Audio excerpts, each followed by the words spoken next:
Comment அடிப்பா. அதை பத்தி ஐ டோன்ட் கேர். எனக்கு தேவையான மறுமலர்ச்சி சொந்தங்கள் தான். ஒரு பெரிய மனிதர் சொல்லியிருக்கிறாரு, மாதவிக்கு ஒரு குடும்ப கட்சின்னு ஒண்ணு கமெண்ட் அடிச்சிருக்கிறாரு. ஆமா, குடும்ப கட்சி தான்.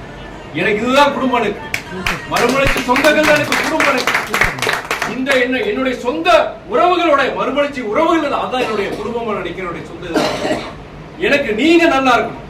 ஒவ்வொருத்தர் எனக்கு 54 வயசுல 56 வயசுல மாரடைப்பு சொல்லும் போது எனக்கு கவலையா இருக்கு. பல இடங்கள் நான் அட்வைஸ் பண்றேன். நான் செக்அப் போன மாஸ்டர் செக்அப் எடுங்க. இயர்லி ஒரு வருஷத்துக்கு ஒரு தடவை மாஸ்டர் செக்அப் எடுங்க. கட்சிக்கு நீங்க பிரயோஜனமா இருக்கணும். முதல்ல உங்க குடும்பத்துக்கு நீங்க பிரயோஜனமா இருக்கணும். நான் எல்லா இடங்களையும் சொல்றேன். நீங்க எல்லாம் எடுத்திருக்கீங்களா? மாஸ்டர் செக்அப் எடுக்கிறீங்களா? எப்ப எடுத்தீங்க கடைசியா? ஒரு மந்த் எடுத்தேன் சார். மாஸ்டர் செக்அப் அதுல எக்கோ எடுத்தீங்களா? எடுத்தேன் சார். ரெட் பில் எல்லாம் எடுத்தேன். எக்கோனா நிறைய பேருக்கு இசிஜி எடுத்து முடிஞ்சு போச்சுன்னு நினைக்கிறாங்க. நானே அப்போலோக்கு போய் எடுக்கும்போது அவங்க பல பிளட் டெஸ்ட் எடுப்பாங்க, பல இதில் எடுப்பாங்க, அல்ட்ராசவுண்ட் எடுப்பாங்க. இருதைக்கு வரும்போது இவருக்கு ஒன்றும் பிரச்சனை இல்லை, இசிஜியோட முடிச்சிருவாங்க. கண்டிப்பா 50 வயசுக்கு மேல கொஞ்சம் ஒபிசிட்டி கொஞ்சம் உடல் பெருமானம் கொஞ்சம் இதா இருக்கிறவங்க, இல்ல சர்க்கரை சுகர் இருக்கிறவங்க, ஹைப்பர் டென்ஷன் பிபி மாதிரி இருக்கிறவங்களுக்கு கண்டிப்பா எக்கோவும் ட்ரெட்மில் டெஸ்ட் கண்டிப்பா எடுக்கணும். 10 நிமிஷம் நீங்க அப்போலோ கூட போக தேவையில்ல, பக்கத்துல இருக்கிற மருத்துவமனையில போய் எக்கோவும் ட்ரெட்மில் டெஸ்ட் கண்டிப்பா எடுக்கணும். வீட்டுல அத்தனை பேர் எடுக்கணும். பெண்களுக்கு பொறுத்த வரைக்கும் மேமோகிராம் டெஸ்ட் இருக்கணும், பாப்ஸ்மியர் டெஸ்ட் ரெண்டும் கண்டிப்பா இருக்கணும். நீங்க 40 வயசுக்கு மேல போயிட்டாலே கண்டிப்பா இந்த 2 test, Pap smear test, mammogram test கண்டிப்பா இருக்கணும்.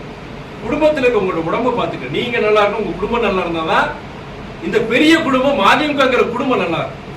நான் மனசுல இருந்து சொல்றேன், நான் எதுவும் கிடையாது. ஒவ்வொரு இழப்பு எனக்கு தனிப்பட்ட ஒரு இழப்பு தான். அந்த சகோதரனை இழக்கிறேன்னா அது எனக்கு கட்சிக்கு இழப்பு, எனக்கு இழப்பு. ஏன்னா நான் ஒரு சாமானியன் தான். தலைவரை பொறுத்த வரைக்கும் ஒரு காலத்துல அவர் பேசும்போது லட்சக்கணக்கான இளைஞர்கள் வந்தாங்க, அத்தனை இளைஞர்கள் வந்தாங்க. இன்னைக்கு அவரோட வயது மூப்பு. ஆனா நம்ம சொன்ன நேற்று பிரஸ் மீட்ல சொல்லும் போது கூட தான் சொன்னேன். கடைசியா ஒரு இதுல சொல்லும் போது கட்சியை பத்தி சொல்லிட்டு எல்லாம் சொல்லிட்டு கட்சினா அவர் தான் கட்சி. அவருக்காண்டி தான் நீங்க எல்லாரும் வந்திருக்கிறீங்க, வேற எந்த காரணமும் கிடையாது. இந்த சாமிக்காண்டி அந்த சாமிக்கும் இதுக்கும் யாரும் வரல.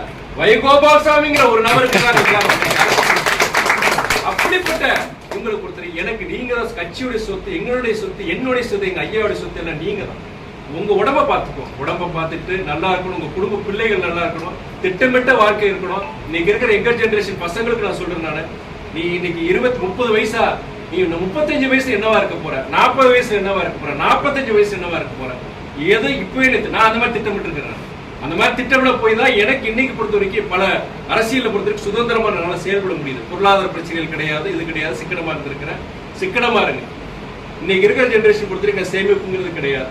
சிக்கனமா இருங்க. எதுல போய் முதலீடு பண்ணணும், கவனமா ஏன்னா கஷ்டப்பட்டு பாரம்பரியமா வந்த சொத்து இதெல்லாம். உங்க தாத்தா, உங்க அப்பாங்கெல்லாம், அப்பா சித்தப்பாங்கெல்லாம் கஷ்டப்பட்டு சேர்த்திருக்காங்க. அது ஒரு ஜெனரேஷன் சரியில்லைன்னா எல்லாம் போச்சு. 3 தலைமுறை சேர்த்த சொத்தெல்லாம் ஒரு 4ஆவது தலைமுறை சரியில்லைன்னா எல்லாம் போயிடும். உங்களுக்கு வர பிள்ளைகளையும் பொறுத்த வரைக்கும் நல்லபடியா நீங்க கொண்டு வாங்க. நீங்க அதாவது இந்த கான்வென்ட் பெரிய பெரிய சபிஸ்டிகேட்டட் ஸ்கூல்ல பிள்ளைங்க சேர்க்காதீங்க.